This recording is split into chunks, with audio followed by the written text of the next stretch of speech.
Hey guys, I'm here to talk to you a little bit about how I get over a creative or an art block, and hopefully some of these tips and tricks will help you out. And I think I'm gonna have some video of me packing up some recent orders playing, so you have something to watch while listening, or you could just kind of, chill out and have me talking in the background while working on something else. It's gonna be pretty low key. Um, but yeah, getting over an art block is tough. It's the worst, and it makes you feel terrible. So, yeah, let's get right to it. Oh, by the way, I'm recording sound through my AirPods. So, oh, there's Lou. He's taking a bath. So that's why I have one AirPod in my ear, just so I don't look crazy. Okay, getting over an art block. For me, it really kind of depends on the situation, on whether I have time to take a complete break or not. I'd say that if your situation can afford for you to just chill out for a while, then do that. Sometimes your brain just needs a break.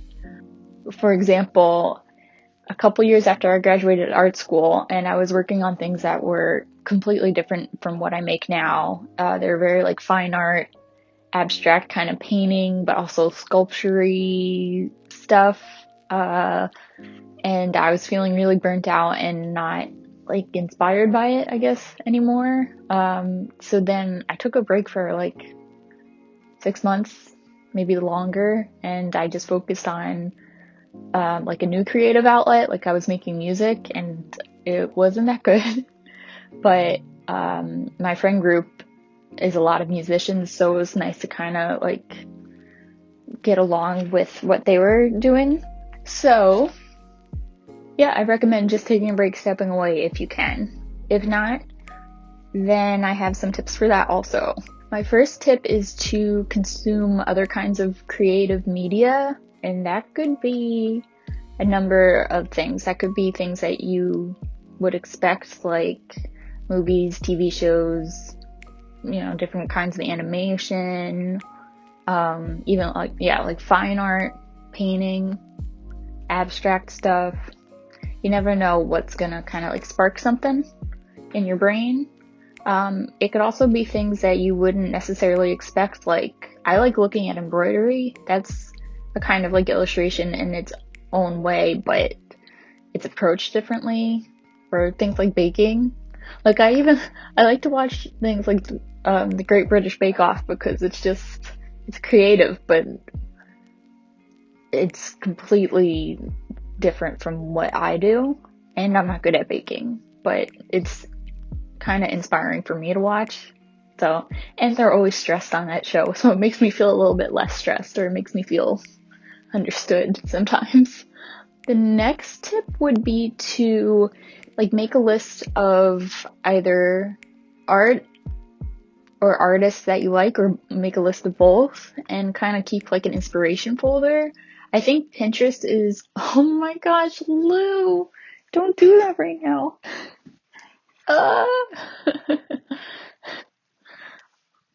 Make a list of artists that you like. I like to use Pinterest. That way it's really easy to link back to where the art has been originally posted, like their website or social media, and it's easy to find more of their stuff. I really recommend staying pretty organized with this. I have Pinterest boards divided by editorial illustration, children's illustration, divided by colors that I like, divided by the artists. It is very helpful to just kind of keep organized. That way, if you're looking for inspiration for a very specific kind of artwork, then you'll know where to find it. Pinterest, it's great, use it. When I feel really stuck as far as my style, my drawing style, sometimes what I'll do is, and this is the next tip, is literally just copy a piece of art or an illustration from an artist that you like. Try to copy it exactly, because you might learn some new techniques. And obviously don't ever post it and be like, this is mine, or ask permission before posting, because that's kind of rude. to do and kind of stealing somebody else's work. But if it's for personal use, then absolutely go ahead and try to copy that person's work. And yeah, that's helped me with figuring out how to do like line work. It's helped me with color palette stuff. And then related to that, you can try to take that same piece of artwork and then draw it in your own style.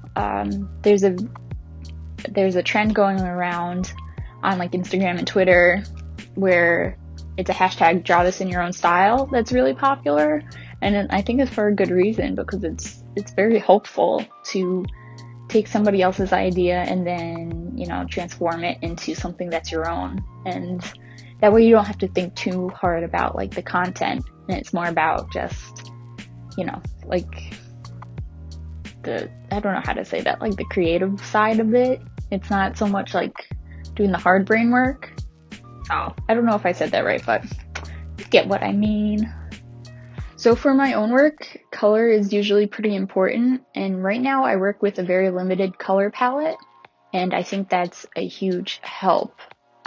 So I recommend, if you don't already, maybe try working with a very limited color palette, like, you know, 7 colors and variations on those colors.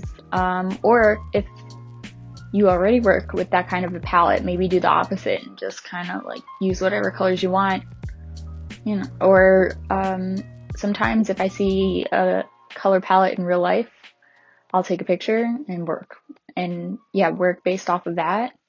So there's a few different ways to approach that also. And again, this is related to the point that came before this, but if you see an artist working with a certain kind of color palette that you like, maybe again just draw inspiration from that. Start with their color palette, but then tweak it so that it's not exactly the same, but then it's a good like jumping off point, I think, is to see how other people are using their color and learning from that. Or maybe it's not even just the specific colors, maybe it's like how you use them. Like if you tend to use a lot of like shading and highlighting in your illustration, maybe just use flat color. Or maybe it's just a monochrome palette and you just use the one color. Yeah, you never know what you're gonna get. Maybe taking a break from color altogether. I've done that a few times and it's actually been pretty helpful, and it's changed the way that I draw like the subject of the illustration. My next tip would be to use different tools. I usually draw digitally, so that could literally mean just using a different Procreate or Photoshop brush, which is usually a challenge, and sometimes it's a good challenge, sometimes it's a complete mess, and you never know. But that has helped me enormously with developing my own style, or getting myself out of a rut. And if you work traditionally, then I guess try literally swapping out your brushes, a small brush, big one, you know what I mean. Or maybe different mediums. Maybe if you usually use gouache, then switch to acrylic, or use pastels, just use charcoal, pencils, experiment a little bit. Mixed media has a lot of really cool results. And so don't feel pressured to stick to just one thing because it's worked for you in the past, because you never know. Finally, and I don't know if this is more of a tip than this is just how it's gonna be, but you just kind of have to accept that you're gonna make not necessarily bad art, because that's not always the case, and everybody views things differently, but just kind of accept that you're gonna make art that you're not happy with.